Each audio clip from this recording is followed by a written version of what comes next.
तो दोस्तों that time I got reincarnated as slime का एपिसोड नंबर 13 आ चुका है और भाई अभी सेकंड कोर्स शुरू हो चुका है जो कि बहुत ही बेहतरीन होने वाला है। तो ठीक है, अभी टाइम पास नहीं करते और अपना एपिसोड शुरू करते हैं। तो भाई शुरुआत में हम देखते हैं यहाँ पे रीमरू अपना पेपर वर्क कर रहा है और भाई वो यहाँ पे खुश भी होता है क्योंकि यहाँ पे टेम्पेट जो है वो बहुत ही बेहतरीन तरीके से ग्रो कर रहा है। लेकिन भाई उस वजह से उसका जो पेपर वर्क है भाई वो बहुत ही बढ़ चुका है। लेकिन तभी भाई उसे कुछ आवाज आती है और उसके सामने जो दरवाजा होता है भाई वही टूट जाता है क्योंकि वहाँ पे मिलिम गाया को लेके आ चुकी है। और यहाँ पे मिलिम कहते हैं कि वो यहाँ पे गाय के साथ एडवेंचर करना चाहती है। तो भाई यहाँ पे रिमोर क्वेश्चन करता है कि भाई अब ये एडवेंचर कहाँ से आ गया बीच में। तो यहाँ पे मिलिम कहते हैं कि देखो ये चीज बहुत ही इंपॉर्टेंट होने वाली है गाय के लिए क्योंकि वो एक एपेक्स प्रेडेटर है और वो कहते हैं कि ड्रैगन सिर्फ उन्हीं चीजों को खाते हैं जिनका शिकार वो खुद करते हैं। तो यहाँ पे वो कहते हैं कि मैं इन सारी चीजों को यहाँ पे गाय को सिखाने वाली हूँ। तो तभी भाई ये सब डिसाइड हो जाता है और हम देखते हैं डंजन के अंदर का सीन जहाँ पे अपने चारों बंदे आ चुके हैं फिर से एक और बार, जो कि अपने अवतार फॉर्म में है। और भाई हम वहाँ पे गाया को भी तैयार होते हुए देखते हैं और भाई यहाँ पे मिलिम गाया से कहते हैं कि ठीक है अभी उनके ऊपर अटैक करो। और भाई हम देखते हैं गाया को जो कि उसके सामने जो मॉन्स्टर है मतलब वाइल्ड बोर्स उनके ऊपर भाई वो अटैक करता है और वो यूज करता है केओटिक ब्रेथ। तो भाई यहाँ पे वो बंदे उसके एक ही अटैक में खत्म हो जाते हैं और हम अपनी टीम को देखते हैं। और भाई यहाँ पे रिमोरू कहता है कि भाई ये बंदा एक छोटा ड्रैगन है लेकिन ये एक एक्स केओस ड्रैगन है क्योंकि भाई ये बंदा कोई नॉर्मल ड्रैगन तो है नहीं। तो उसके बाद भाई यहाँ पे मिलिम भी तारीफ करती है गाया की और भाई ये बंदा बहुत ही खुश हो जाता है। तो भाई यहाँ पे रिमोरू एक्सप्लेन करता है कि गाया जो है जो कि उसका ओरिजिनल फॉर्म था भाई मतलब स्टार्टिंग में जब वो मिलिम के साथ था तो भाई उस टाइम पे वो एक एलिमेंटल ड्रैगन ही था। लेकिन वो अभी फिर से रिबॉर्न होने के बाद भी वो एक एलिमेंटल ड्रैगन की तरह ही फिर से रिबॉर्न हुआ है।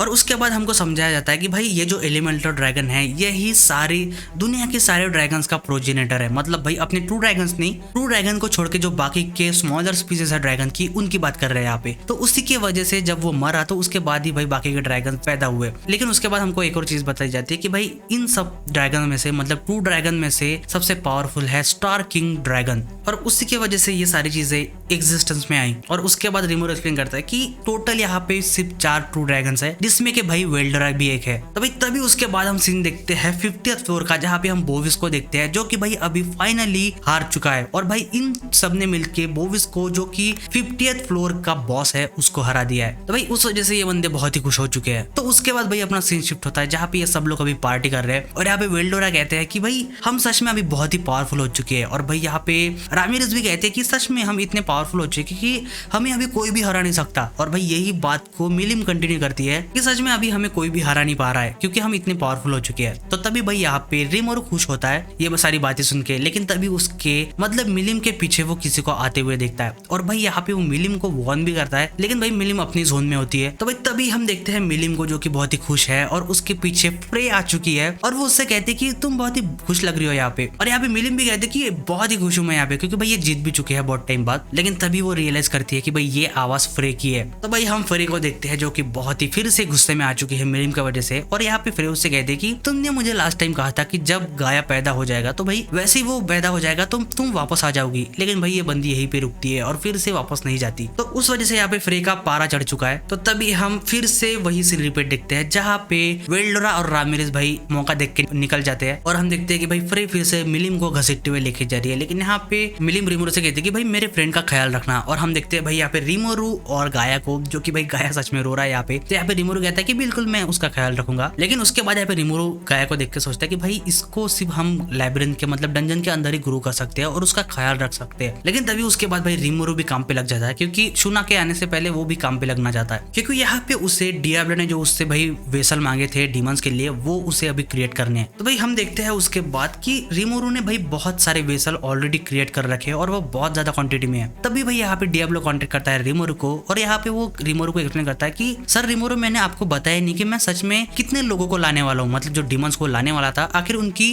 क्वांटिटी कितनी होने वाली है। तो यहाँ पे रिमोरू क्वेश्चन करता है कि आखिर कितने लाने वाले हो। तो यहाँ पे अपना डियाब्लो एक्सप्लेन करता है कि देखो मैं 100 से तो ज्यादा ही लाने वाला हूँ लेकिन वो 1000 से कम ही होंगे। तो भाई यहाँ पे ये नंबर सुन के ही रिमोरू शॉक हो जाता है कि क्या तुम सच में इतने लाने वाले हो। तो भाई इस वजह से रिमोरू ने इतने सारे वेसल्स को तैयार किया है और वो सोचता है कि क्या वो सच में मतलब डियाब्लो सच में भाई इतने लोगों को ला रहा है। लेकिन उसके बाद वो थोड़ी देर बाद वो सोचता है कि भाई हम डियाब्लो की बात कर रहे हैं और अगर डियाब्लो है तो भाई वो सच में ऐसा कर सकता है। तो तभी हम देखते हैं भाई यहाँ पे रामरिस वेस्टा और वेल्डरा को, जहाँ पे भाई वेल्डरा भी अपना काम कर रहा है और उसके बाद रामरिस यहाँ पे वेस्टा से कहते हैं कि देखो जल्दी से इनका डेटा कलेक्ट करो और ये होने के बाद पेपर वर्क भी करना है। तो तभी भाई वहां पे आता है रिमोरू और वो उसे सॉरी कहता है कि मुझे मदद की जरूरत थी, इस वजह से मैंने तुम्हें यहाँ पे बुलाया है, तो उसके लिए माफ कर देना। और उसके बाद यहाँ पे रिमोरू कहता है कि मैंने सुना है कि तुमने यहाँ पे वेल्डरा और वेस्टा को भी लाया काम करने के लिए। और तभी हम देखते हैं भाई यहाँ पे इन दोनों को, जिनकी भाई पूरी हवा टाइट हो रखी है क्योंकि काम ही इतना कर रहे हैं दोनों। और उसमें भी वेस्टा भी कहता है कि प्लीज सर रिमोरू हमको बचा लो, क्योंकि भाई इनकी आत्मा अभी निकलने वाली है। तो तभी भाई इन दोनों की हालत देख के रिमोरू कहता है कि आखिर भाई इनके साथ हो क्या रहा है। तो भाई यहाँ पे अपनी रामरिस एक्सप्लेन करते हैं कि देखो अपने पास काम बहुत ज्यादा है और लोग बहुत कम हो चुके हैं। तो यहाँ पे रिमोरू कहता है कि एक मिनट, अपने तो वेसल इतने सारे जो कि भाई बहुत सारे हैं जो कि पहले बन रखे हैं, तो आखिर अपना काम क्यों बढ़ रहा है अभी। तो तभी उसे उस वेसल के अंदर दिखता है भाई एक एलिमेंटल कोर। तो भाई यहाँ पे रामरिस कहते हैं कि ये आइडिया मेरा था, क्योंकि मैंने सोचा कि अगर मैं इनको पावरफुल कोर देती हूँ तो भाई ये और भी ज्यादा ताकतवर हो जाएंगे। तो भाई यहाँ पे अपना वेस्टा भी खड़ा हो जाता है और वो कहता है कि लेडी रामरिस के जो आइडियाज है वो बहुत ही अमेजिंग और बहुत ही पावरफुल है। तो भाई यहाँ पे रिमोरू भी इन सारे वेसल को देखता है और वो सब में देखता है कि भाई उन सब के अंदर जो एलिमेंटल कोर है वो भाई फिट हुआ है। तो भाई ये सीन देख के रिमोरू कहता है कि तुमने सच में यहाँ पे लगभग 1000 वेसल है, तुमने सच में इन सब के अंदर एलिमेंटल कोर को रखा है। तो उसके बाद भाई रिमोरू एक चीज को और नोटिस करता है कि उनके अंदर एक स्यूडो सोल को भी रख दिया गया है। तो भाई यहाँ पे रामरिस आती है और वो कहते हैं कि तुम्हें ये देख के बढ़िया तो लगा क्योंकि ये मेरा आइडिया था। तो भाई तभी उसके पीछे से हम वेल्डरा का भी हंसते हुए देखते हैं, क्योंकि वो कहता है कि भाई पहली बार यहाँ पे जो रिमोरू है वो सरप्राइज हो चुका है, क्योंकि ये थोड़े उसके एक्सपेक्टेशन से भी बाहर था। तो इस वजह से यहाँ पे वेल्डरा भी खुश है। तो भाई यहाँ पे रिमोरू समझ जाता है और वो रामरिस से कहता है कि अभी मुझे समझ में आ चुका है कि आखिर तुम्हारे पास लोगों की कमी क्यों है काम करने के लिए, क्योंकि भाई काम ही इतना ज्यादा बढ़ चुका है। तो उसी वजह से यहाँ पे रामरिस कहते हैं कि इसलिए मुझे मेरा एक असिस्टेंट चाहिए। तो भाई ये सुनते ही वेल्डरा के दिमाग में कुछ खिचड़ी पकने लगती है और यहाँ पे हम रामरिस को देखते हैं। तो भाई उसके बाद वो एक्सप्लेन करते हैं कि आखिर उसे असिस्टेंट क्यों चाहिए, क्योंकि उसका जो मास्टर है मतलब वेल्डरा और भाई यहाँ पे जो वेस्टा है वो भाई पहले ही बिजी है और दूसरी तरफ ये एक टॉप सीक्रेट मिशन है, तो उस वजह से भाई बाकी लोग यहाँ पे आ नहीं सकते और उसके आगे भी सारे लोग इसके लिए एलिजिबल नहीं है, क्योंकि भाई एक प्रोफेशन बंदा चाहिए इन सारी चीजों को हैंडल करने के लिए। लेकिन तभी उसके पीछे से वेल्डरा आता है और वो कहता है कि भाई रिमोरू मुझे भी एक फेवर चाहिए तुमसे। लेकिन तभी भाई वहां पे शूना आती है और वो रिमोरू को आवाज देती है और वो कहते हैं कि सर आपसे मिलने कोई तो भी आया है। तो भाई हम देखते हैं कि रिमोरू उसके पास चला जाता है और उसके बाद वो क्वेश्चन करता है कि आखिर कौन आया। लेकिन यहाँ पे शूना कहते हैं कि वो कह रहा था कि वो आपको जानता है और उसका नाम है डीनो। तो भाई ये नाम सुन के ही रिमोरू समझ जाता है और वो सोचता है कि एक मिनट, डीनो नाम तो उसने कहीं पे सुना है, और वो तभी उससे मिलने जाता है। और तभी हम देखते हैं भाई डीनो को, जो कि one of the demon Lord है। और भाई हम देखते हैं ये बंदा यहाँ पे फैल के बैठा है और वो कहता है रिमोरू से कि भाई क्या हालचाल है तुम्हारे। और भाई यहाँ पे रिमोरू उसे देख के समझ जाता है कि ये डिमोन लॉर्ड ही है, जो कि भाई उसने ऑक्टाग्राम के अंदर उसे देखा था, जिसको भाई लोग यहाँ पे स्लीपिंग रूलर भी कहते हैं, क्योंकि भाई ये बंदा हमेशा ही सोए रहता था वहाँ पे। और तभी उसके बाद भाई यहाँ पे शूना इन दोनों के बीच में कुछ स्नैक रख देती है और उसके बाद यहाँ पे शूना उधर से निकल जाती है। तो तभी भाई यहाँ पे डीनो उसे कहता है कि भाई क्या हालचाल चल रहे तुम्हारे। तो यहाँ पे रिमोरू एक्सप्लेन करता है कि हाँ ठीक ठाक ही चल रहे, मतलब मेरा काम भी बहुत ही बढ़िया चल रहा है यहाँ पे, तो तुम बताओ तुम्हारा क्या चल रहा है और आखिर तुम यहाँ पे आए क्यों। तो यहाँ पे डीनो कहता है कि मैं बस यहाँ पे as a fellow demon lord बस यहाँ पे घूमने आया हूँ और कुछ भी नहीं। तो भाई यहाँ पे रिमोरू कहता है कि अच्छा चलो ठीक है, लेकिन अभी अपना असली रीजन बताओ कि आखिर तुम यहाँ पे आए क्यों हो। तो भाई यहाँ पे डीनो कहता है कि देखो मैं वहाँ पे पहले रह रहा था, वहां से मुझे निकाल दिया गया है क्योंकि मेरे पास खुद का घर नहीं है। और वो बताता है कि वो पहले भाई ड्रैगोल के एरिया में रह रहा था, लेकिन भाई वहां से भी उसे निकाल दिया गया है और उसके ऊपर वो भाई पूरा कंगाल है, मतलब चवन्नी भी नहीं है भाई इस बंदे के पास, ये डिमोन लॉर्ड होने के बावजूद भी। भाई यहाँ पे रिमोरू उससे कहता है कि मतलब भाई तेरे पास एक चवन्नी नहीं है और तू यहाँ पे खुद को डिमोन लॉर्ड कह रहा है, आखिर कैसे टाइप का डिमोन लॉर्ड है तू। और तभी यहाँ पे डीनो कहता है कि अभी तुम्हें समझ में आ चुका है मैं किस तरीके का पर्सन हूँ, तो मुझे बस यहाँ पे आराम से रहना है। तो भाई तभी रिमोरू कहता है कि भाई इसका कोई भी चांस नहीं है, मैं तुम्हें बिल्कुल भी यहाँ पे नहीं रहने देने वाला हूँ। तभी भाई ये बंदा ना सुनते ही उठ जाता है और कहता है कि भाई आखिर तुम ऐसा क्यों कर रहे हो, क्या तुम मुझे यहाँ पे किसी सड़क पे मरते हुए देखना चाहते हो। तो यहाँ पे रिमोरू कहता है कि भाई थोड़ा काम कर ले, लेकिन यहाँ पे डीनो कहता है कि मैं ऐसा कुछ भी नहीं कर सकता क्योंकि ये मेरे स्टाइल को सूट नहीं करता, क्योंकि मैंने सेंचुरीज में खुद के पैसों से ना कभी खाना खाया है ना कभी कुछ पिया है, मतलब ये बंदा इतना कामचोर है। तो भाई यहाँ पे रिमोरू उससे कहता है कि एक काम कर, अपनी बातें होने के बाद यहाँ से निकल जाना। लेकिन ये बंदा भाई तभी भी हार नहीं मानता और उसके सामने जो स्नैक्स होते हैं भाई वो उसको खा लेता है। और भाई ये खाने के बाद उसका जो फ्लेवर उसे इतना पसंद आता है और ये जो स्नैक उसने खाया है उसका भाई दिमाग ही खराब हो जाता है ये खाने के बाद, और उसके बाद वो सीधा घुटने पे आ जाता है। और वो यहाँ पे रिमोरू से कहता है कि रिमोरू नहीं, सर रिमोरू, मुझे बस यहाँ पे इस कंट्री में रहने की इजाजत दे दीजिए और आप जो भी बोलोगे मैं अब सब कुछ करने के लिए तैयार हूँ। तो तभी भाई यहाँ पे रिमोरू से देख के कहता है कि भाई डिनो तू एक डीमन लॉर्ड है, लेकिन तू एक छोटे से स्नैक में बिक चुका है। लेकिन भाई ये थोड़ा नखरे दिखाते हुए कहता है कि देखो अगर मुझे यहाँ पे ऐसी चीजें खाने को मिल रही है तो मैं यहीं पे रहना चाहता हूँ। तो तभी भाई यहाँ पे रिमोरू सोचता है कि भाई ये बंदा सच में यूजलेस है। तो भाई यहाँ पे रिमोरू उससे लात मार के निकलने की कोशिश करता है, लेकिन तभी भाई इस बंदे को एक आइडिया आता है, क्योंकि वो यहाँ पे भाई खाली हाथ नहीं आया है। और तभी वो एक लेटर निकालता है और वो एक्सप्लेन करता है रिमोरू को ये जो लेटर उसे दिया है वो भाई डीमन लॉर्ड गाय क्रिम्सन ने दिया है, जो कि one of the oldest demon Lord है। तो तभी भाई यहाँ पे रिमोरू उस लेटर को ले लेता है और भाई वो उसके अंदर पढ़ता है सिर्फ एक लाइन कि भाई डिनो का ख्याल रखना। तो भाई ये सुन के ही रिमोरू चिढ़ जाता है कि आखिर उसे डिनो का ख्याल क्यों रखना है, मतलब भाई वो क्यों इतनी मेहनत करे। तो तभी भाई यहाँ पे रफाल सन से एक सजेशन देती है कि ऐसा हो सकता है कि गाय क्रिम्सन जो है भाई वो यहाँ पे डीमन लॉर्ड जो डिनो है उसको भाई संभालना नहीं चाहता अभी, तो उस वजह से उसने उसका काम अभी रिमोरू के ऊपर डाल दिया है। और भाई यहाँ पे हम देखते हैं इस बंदे को जो कि आराम से खा रहा है और आड़ी टेढ़ी भाई शक्ल बना रहा है। और भाई ये चीज देख के रिमोरू को गुस्सा आने लगता है, लेकिन भाई वो यहाँ पे मना भी नहीं कर सकता, क्योंकि अगर वो मना करता है तो वो गाय क्रिम्सन को मना कर रहा है, तो भाई वो यहाँ पे गाय के साथ दुश्मनी नहीं करना चाहता। तो तभी भाई यहाँ पे रिमोरू कहता है कि तो ठीक है, लेकिन तुम्हें यहाँ पे काम भी करना पड़ेगा। तो भाई तभी भाई यहाँ पे रिमोरू उसे लेके आ जाता है अपने डंजन में जहाँ पे अपना काम चल रहा है, और वो उसे कहता है कि तुम यहाँ पे रामिरेज के असिस्टेंट बनोगे। तो यहाँ पे डिनो कहता है कि रामिरेज भी तो मेरी तरह ही है, मतलब वो भी एक लैबिरिंथ के अंदर ही पड़ी रहती थी, तो अभी उसका क्या चल रहा है। लेकिन तभी इन दोनों की कन्वर्सेशन के दौरान हम आवाज सुनते हैं यहाँ पे रामिरेज और वेल्डरा की, क्योंकि भाई इनके गलती की वजह से वहाँ पे जो वेसल था भाई उसके पॉड में क्रैक आ चुकी है। तो भाई यहाँ पे रिमोरू आके कहता है इन दोनों से कि भाई तुम दोनों आखिर कर क्या रहे हो। तो भाई यहाँ पे रामिरेज देखती है कि रिमोरू भी आ चुका है और भाई उसके साइड में डिनो भी आ चुका है। तो उसके बाद देखते हैं हम यहाँ पे कि उस पॉड के ऊपर जो क्रैक आई थी भाई उसको सील कर दिया गया है। तो उसके बाद भाई ये दोनों रिमोरू को एक्सप्लेन करते हैं कि उन्होंने यहाँ पे वेल्डरा के जो मैजिकल्स है वो भाई डायरेक्ट इस पॉड में डाल दिए, ताकि इसकी जो ग्रोथ है इस वेसल की वो भाई ज्यादा तेजी से हो सके। तो भाई यहाँ पे रिमोरू समझ जाता है कि उसी वजह से उस वेल्डरा के मैजिकल की वजह से भाई मैजिकल की डेंसिटी इतनी ज्यादा हो चुकी थी कि भाई उसके अंदर क्रैक ही आ गया। भाई यहाँ पे वेल्डरा कहता है कि तुम बिल्कुल सही सोच रहे हो, लेकिन यहाँ पे रिमोरू सोचता है कि भाई वो यहाँ पे इन दोनों को डांटना चाहता है, लेकिन वो ऐसा करता नहीं है, क्योंकि यहाँ पे अपनी रफाल सन से एक्सप्लेन करती है कि ये जो भाई यहाँ पे पहले मैजिस्टिल था, मतलब वो जो वेसल था उसका स्केलेटन भाई अभी वेल्डरा के मैजिकल की वजह से ट्रांसफॉर्म हो चुका है और वो भाई पावर अप हो चुका है, क्योंकि वो अभी ट्रांसफॉर्म हो चुका है एक एडेमेंटाइट में, जिसको भाई ड्रैगोटाइट भी कहा जाता है। मतलब ये बहुत ही पावरफुल मेटल है जो कि अभी ट्रांसफॉर्म हो चुका है इसमें। तो रिमोरू सोचता है कि भाई ये बहुत ही अनएक्सपेक्टेड रिजल्ट था, तो उस वजह से वो इनको ज्यादा डांटता नहीं है। तो यहाँ पे रिमोरू रामिरेज से क्वेश्चन करता है कि आखिर तुम्हें इतने जल्दी ये वेसल बनाने की जरूरत क्या थी। तो भाई यहाँ पे अपने रामिरेज एक्सप्लेन करते हैं कि मेरे जो लोग हैं, मतलब भाई हम ट्रेनी और बाकी लोगों को देखते हैं जो कि भाई यहाँ पे रामिरेज की बहुत ही तारीफ करते हैं, तो वो यहाँ पे उनके लिए जल्दी से उनका जो वेसल है वो बनाना चाहती थी, क्योंकि उस वजह से वो लोग बहुत ही खुश हो जाएंगे और यहाँ पे जो लोग भाई कम पड़ रहे काम के लिए तो वो उसकी मदद भी करेंगे। तो ये सुन के भाई यहाँ पे जो ट्रेनी होती है वो भाई खुशी के आंसू होती है और उसे यहाँ पे बहुत ही खुशी होती है। तो यहाँ पे अपना रिमोरू कहता है कि देखो अगर तुम्हें ऐसा करना था तो तुम्हें मुझसे बात करनी चाहिए थी, क्योंकि यहाँ पे जो डियाब्लो है वो अभी तक आया नहीं है, तो मैं तुम्हारी वैसे ही मदद कर देता। तो भाई ये सुन के यहाँ पे रामिरेज खुश हो जाती है और कहते हैं कि क्या तुम सच में ऐसा करोगे। और भाई यहाँ पे रिमोरू हाँ कहता है और हम देखते हैं कि भाई रामिरेज बहुत ही खुश हो चुके हैं यहाँ पे। और उसके बाद यहाँ पे रिमोरू कहता है कि और हाँ, जैसे कि तुमने कहा था कि तुम्हें मदद चाहिए, तो भाई मैं एक बंदे को लेकर आया हूँ। और भाई तभी डिनो की आंखें खुलती है और यहाँ पे डिनो खुद को इंट्रोड्यूस करता है कि देखो मैं यहाँ पे काम तो करना नहीं चाहता, लेकिन मुझे जबरदस्ती करना पड़ रहा है, तो मैं तुम्हारी मदद करूंगा यहाँ पे। तो तभी भाई वेस्टा उसका जो सूट है वो लेके आता है, मतलब जो कोट होता है वो भाई लेके आता है और वो यहाँ पे डिनो को दे देता है और वो कहता है कि मिस्टर डिनो शायद हमें अभी जल्दी स्टार्ट करना चाहिए हमारा काम। तो भाई यहाँ पे डिनो कहता है कि भाई आखिर मतलब क्या है। तो भाई यहाँ पे वेस्टा पूरे फॉर्म में होता है और वो कहता है कि भाई टाइम पास मत कर, क्योंकि अपने पास जो वक्त है वो बहुत ही कम है। लेकिन भाई यहाँ पे डिनो कहता है कि भाई मैं एक डीमन लॉर्ड हूँ तो मैं ऐसा नहीं कर सकता। तो भाई यहाँ पे अपना वेस्टा जो कि एक डीमन लॉर्ड को डायरेक्ट कहता है कि भाई यहाँ पे टाइटल की कोई इज्जत नहीं है, क्योंकि इस टाइम पे भाई वेल्डरा भी काम कर रहा था तो वो एक डीमन लॉर्ड क्या ही है। तो उस वजह से कहता है कि यहाँ पे टाइटल की कोई भी इज्जत नहीं है, तो काम पे लग जाओ। तो भाई ये कन्वर्सेशन देख के यहाँ पे रिमोरू समझ आ जाए कि भाई उसका काम अभी हो चुका है। तो तभी वो वहां से निकलने की कोशिश करता है, लेकिन तभी भाई वहां पे आता है अपना वेल्डरा और वो रिमोरू से कहता है कि भाई मुझे तुमसे एक फेवर चाहिए। तो यहाँ पे रिमोरू कहता है कि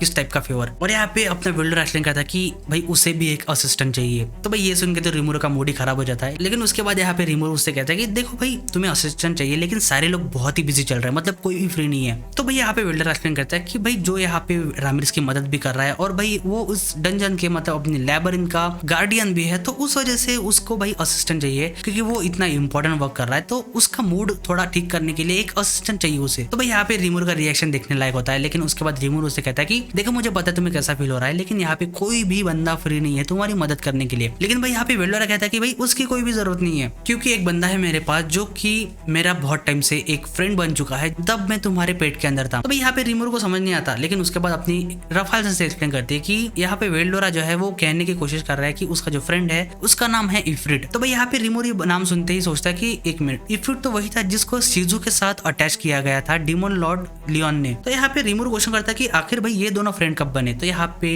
रफाल से एक्सप्लेन करती है कि यहाँ पे जब तुमने इफ्रिट को डिवोर किया था तो उस टाइम पे भाई वेल्डोरा ने थोड़ा उसके अंदर इंटरवीन किया था, तो उस वजह से इफ्रिट जिंदा बच गया था वेल्डोरा के साइड में, जो कि भाई हमने सीजन 1 में देखा था। तो उस वजह से भाई ये दोनों एक साथ ही काम कर रहे थे, मतलब यहाँ पे वो शोके खेलते हैं जो कि हमने सीन देखा था। तो भाई ये सीन उसके पेट के अंदर उसी टाइम से चल रहा था। तो भाई यहाँ पे रिमोरू सोचता है कि मेरे पेट के अंदर ये सारी चीजें कब से होने लगी। तो उसके बाद यहाँ पे रिमोरू वेल्डोरा से कहता है कि अच्छा तुम यहाँ पे इफ्रिट को वापस लाना चाहते हो। और भाई यहाँ पे वेल्डोरा कहता है कि रिमोरू तुम बिल्कुल सही कह रहे हो। तो भाई यहाँ पे रिमोरू थोड़ा कंफ्यूज होता है, क्योंकि देखो इफ्रिट ऐसा बंदा था जिसके वजह से शिजू भाई जिंदा भी बच गई थी, क्योंकि उसके साथ वो अटैच हो चुका था। लेकिन भाई उसके बाद बहुत सारी चीजों की जो प्रॉब्लम थी वो भाई इफ्रिट की वजह से ही थी। तो यहाँ पे रिमोरू सोचता है कि वो इस चीज को सच में मान नहीं सकता और वो यहाँ पे इफ्रिट को रिलीज नहीं कर सकता। तो भाई यहाँ पे वेल्डोरा ये सुनते कहता है कि क्या तुम सच में यहाँ पे ऐसा नहीं कर सकते। तो भाई यहाँ पे अपनी रामिरेज भी आती है बीच में और वो भी रिक्वेस्ट करती है कि प्लीज भाई यहाँ पे मास्टर की रिक्वेस्ट को मान जा। और यहाँ पे भाई अपना रिमोरू एक्सप्लेन करता है कि देखो यहाँ पे जो इफ्रिट था उसने भाई डीमन लॉर्ड लियोन से उसकी लॉयल्टी को स्वेयर किया था, मतलब भाई यहाँ पे डीमन लॉर्ड लियोन ने ही उससे शिजू के साथ अटैच किया था, तो उसकी जो लॉयल्टी है वो उसकी तरफ ही है। तो आखिर मुझे नहीं लगता कि वो यहाँ पे वेल्डोरा के अंडर काम करना चाहेगा। तो तभी भाई हम यहाँ पे वेल्डोरा को देखते हैं और वो भाई किसी से बात करते हुए हमें देखता है और वेल्डोरा कहता है कि कोई भी प्रॉब्लम नहीं है, क्योंकि उस बंदे ने मेरी बात मान ली है और वो मेरा असिस्टेंट बनने के लिए तैयार है। और तभी भाई यहाँ पे रिमोरू ये सुन के कहता है कि एक मिनट, क्या तुम मेरे पेट के अंदर इफ्रिट से बातें कर रहे हो। तो भाई यहाँ पे वेल्डोरा कहता है कि भाई मेरे लिए कुछ भी इम्पॉसिबल नहीं है। और भाई यहाँ पे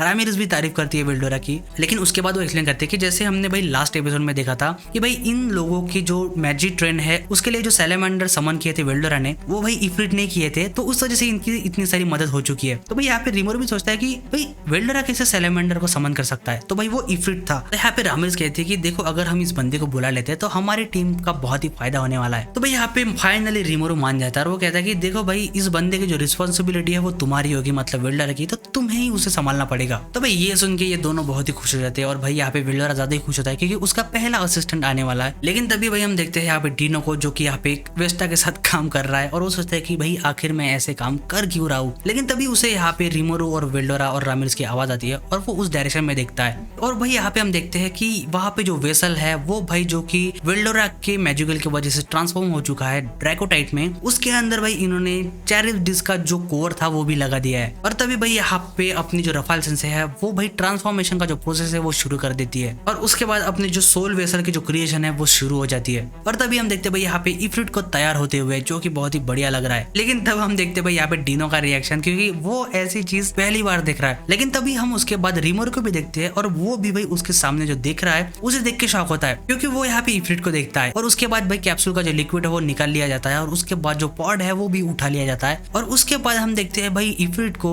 जो कि पहले भाई बंदा था वो भाई अभी बंदी बन चुका है, पता नहीं कैसे। तो भाई उसके बाद रिमोरू सोचता है कि क्या इफ्रिट सच में ऐसा दिखता था। तो भाई यहाँ पे वेल्डोरा बहुत ही खुश होता है और वो यहाँ पे इफ्रिट से कहता है कि अगर तुम्हें फिजिकल बॉडी मिलने के बाद कैसा लग रहा है। और भाई यहाँ पे इफ्रिट आके वेल्डोरा से कहता है कि हम यहाँ पे पहली बार फिजिकल रियम में मिल रहे हैं लॉर्ड वेल्डोरा। और उसके बाद वो यहाँ पे भाई रिमोरू को भी थैंक यू कहता है उसको फिर से जिंदा करने के लिए। लेकिन यहाँ पे उसके बाद रिमोरू से कहता है कि अरे कोई बात नहीं उसके लिए, लेकिन मुझे यहाँ पे एक क्वेश्चन पूछना है तुमसे कि तुम पहले मतलब भाई थोड़ा बॉडी बिल्डर टाइप का हुआ करते थे, तो अभी क्या हुआ। तो तभी भाई इफ्रिट खुद के बॉडी की तरफ देखता है और वो कहता है कि ये आइडिया लॉर्ड वेल्डोरा का था। लेकिन उसके बाद भाई हम यहाँ पे रिमोरू का रिएक्शन देखते हैं। लेकिन उसके बाद यहाँ पे इफ्रिट एक्सप्लेन करता है कि वेल्डोरा के पावर के वजह से वो भाई अभी फायर स्पिरिट तो है ही, लेकिन भाई वो वेल्डोरा के पावर के वजह से अभी विंड स्पिरिट को भी इस्तेमाल कर सकता है। मतलब भाई ये बंदा पहले जैसा नहीं है बल्कि बहुत पावरफुल हो चुका है। और वो यहाँ पे फीमेल वर्जन में इस वजह से भी आया है क्योंकि चैरिब्डिस जो थी भाई वो एक फीमेल थी और उसका कोर इसके बॉडी में लगा है, तो इसी वजह से ये सारा ट्रांसफॉर्मेशन इसका ऐसे आया है। तो यहाँ पे रिमोरू कहता है कि तुम अपने ओल्ड फॉर्म में भी जा सकते हो, लेकिन भाई तभी यहाँ पे इफ्रिट ना कर देता है। वो कहता है कि कोई फर्क नहीं पड़ता क्योंकि उसके प्रीवियस वर्जन से वो अभी बहुत ही पावरफुल हो चुका है। तभी यहाँ पे उसके बाद रिमोरू मान जाता है। लेकिन वो यहाँ पे क्वेश्चन करता है इफ्रिट से कि क्या तुम मेरे खिलाफ ग्रज होल्ड नहीं करते, मतलब क्या तुम मुझे यहाँ पे मारना नहीं चाहते। तो यहाँ पे इफ्रिट एक्सप्लेन करता है कि बिल्कुल भी नहीं, क्योंकि उस टाइम पे जब मैं शिजू के साथ अटैच था तो उस टाइम टाइम पे उसे बचाने के लिए आपके पास एक ही रास्ता था कि मुझे एलिमिनेट करना, और आपने वही किया। और मैं मतलब इफ्रिट और शीज़ो थे वो भाई कभी भी एक डायरेक्शन में एक साथ कभी भी नहीं थे, क्योंकि भाई हमने देखा था स्टार्टिंग में कि ये दोनों ही हमेशा एक दूसरे को अपोज करते थे। तो उस वजह से भाई यहाँ पे इफ्रिट को भी थोड़ा रिग्रेट होता है कि शायद उन दोनों के बीच में कुछ चीजें कॉम्प्रोमाइज हो सकती थी और भाई वो एक दूसरे के साथ काम कर सकते थे, लेकिन अभी वो बहुत ही रिग्रेट कर रहा है। तो उसके बाद हम देखते हैं इन दोनों को बाहर, और यहाँ पे रिमोरू ने इफ्रिट को सारी चीजें एक्सप्लेन कर दी है कि कैसे भाई वेल्डरा के साथ सारी चीजें हुई और डीमन लॉर्ड लियोन के साथ उनका कैसा रिलेशन है। इन सारी चीजों को वो इफ्रिट को एक्सप्लेन कर देता है। तो उसके बाद भाई यहाँ पे इफ्रिट एक्सप्लेन करता है कि जब यहाँ पे रिमोरू ने उसे खत्म किया था तो उसके बाद भाई यहाँ पे वेल्डरा उसे बचा लेता है और उसके ईगो को बचा लेता है। तो उस वजह से भाई वो बहुत ही थैंकफुल है। लेकिन उसके बाद वो कहता है कि मैं अवेयर हूँ मेरे बारे में कि जैसा मैं पहले था मैं अभी वैसा बिल्कुल भी नहीं हूँ, क्योंकि मैं अभी चेंज हो चुका हूँ। और मुझे पता है कि जो डीमन लॉर्ड लियोन है वो बहुत ही ग्रेट डीमन लॉर्ड है, लेकिन मैं अभी पूरी तरीके से यहाँ पे लॉर्ड वेल्डरा को ही सर्व करना चाहता हूँ। तो तभी भाई यहाँ पे रिमोरू उसे कॉन्ग्रेचुलेट करता है और वो कहता है कि वेल्डरा का असिस्टेंट बन के अच्छे से काम करना। और तभी भाई ये दोनों हाथ मिला लेते हैं। लेकिन तभी उसके बाद अपना सीन शिफ्ट होता है यहाँ पे वेल्डरा के ऊपर, और वो भाई यहाँ पे इफ्रिट को एक नया नाम देता है और उसका नाम होता है चेरिस। और तभी हम देखते हैं कि भाई यहाँ पे इफ्रिट के अंदर भाई ट्रांसफॉर्मेशन शुरू हो जाता है। और तभी भाई यहाँ पे डिनो भी ये सीन देखता है, और यहाँ पे ये सीन देख के रिमोरू भी शॉक होता है, क्योंकि यहाँ पे उसे रफाल सेन से एक्सप्लेन करती है कि यहाँ पे जो इफ्रिट था वो भाई अभी इवॉल्व हो चुका है एक फ्लेम लॉर्ड के अंदर। तो भाई यहाँ पे वेल्डरा बहुत ही खुश होता है और वो यहाँ पे रिमोरू से कहता है कि भाई ये जो मैजिकल का मामला है ये तुम पे ही छोड़ना बहुत ही बढ़िया काम है, क्योंकि देखो यहाँ पे वेल्डरा ने उसे नाम दिया है, लेकिन यहाँ पे जो मैजिकल का हैंडलिंग था वो कैलकुलेशन था वो भाई यहाँ पे रिमोरू ही संभाल रहा है। मतलब कोई भी नाम नहीं दे सकता सिर्फ अपने रफाल सेंसे और रिमोरू को छोड़ के। तो तभी हम देखते हैं भाई इफ्रिट खड़ा हो चुका है, और यहाँ पे ये सीन देख के रिमोरू शॉक है, क्योंकि वो भाई अपने फिर से जो उसका मेल फॉर्म था उसके अंदर आ चुका है। तो भाई ये देख के थोड़ा वेल्डरा डिसअपॉइंट होता है। लेकिन उसके बाद यहाँ पे इफ्रिट जो कि अभी चेरिस है वो कहता है कि मैं अभी बहुत ही पावरफुल हो चुका हूँ मेरे पिछले वर्जन से। लेकिन उसके बाद वो एक्सप्लेन करता है कि उसकी जो फ्लेम पावर है फायर वाली वो भाई इस फॉर्म के अंदर मेल फॉर्म के अंदर बहुत ही पावरफुल है, लेकिन उसके फीमेल वर्जन के अंदर वो भाई उसकी जो विंड पावर है जो कि वेल्डरा से उससे मिली है वो भाई ज्यादा पावरफुल है। मतलब इसके बाद अभी दोनों वर्जन है और दोनों पावर्स है। तो भाई ये सुन के यहाँ पे रिमोरू बहुत ही सरप्राइज होता है और वेल्डरा कहता है कि ये कोई बड़ी बात नहीं है। तो भाई यहाँ पे इन दोनों की बातें चलती है और उसके बाद रिमोरू सोचता है कि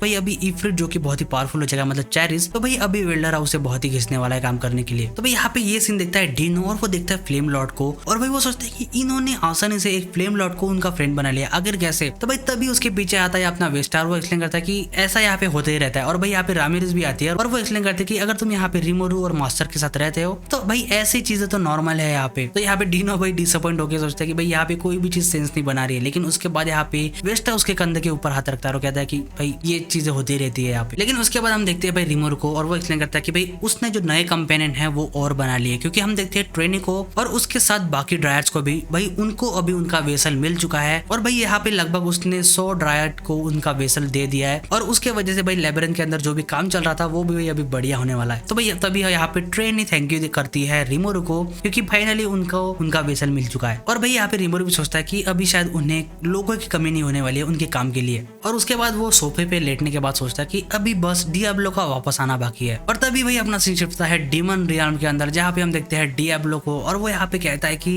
इन तीनों से मिलने के बाद शायद सर रिमोरू बिल्कुल भी डिसअपॉइंट नहीं हो गए, क्योंकि ये लोग थोड़े काम के हैं। तभी हम देखते हैं भाई येलो प्राइमोर्डियल, पर्पल प्राइमोर्डियल और भाई व्हाइट प्राइमोर्डियल को, क्योंकि भाई यहाँ पे डियाब्लो ने अपना काम कर लिया है। और दोस्तों इसी के साथ यहाँ पे ये एपिसोड खत्म होता है। तो अगर दोस्तों आपको ये वीडियो पसंद आया तो वीडियो को लाइक और चैनल को सब्सक्राइब जरूर करना, और भाई हाइप अप भी कर देना वीडियो को। तो ठीक है, मिलते हैं दोस्तों अगली वीडियो में।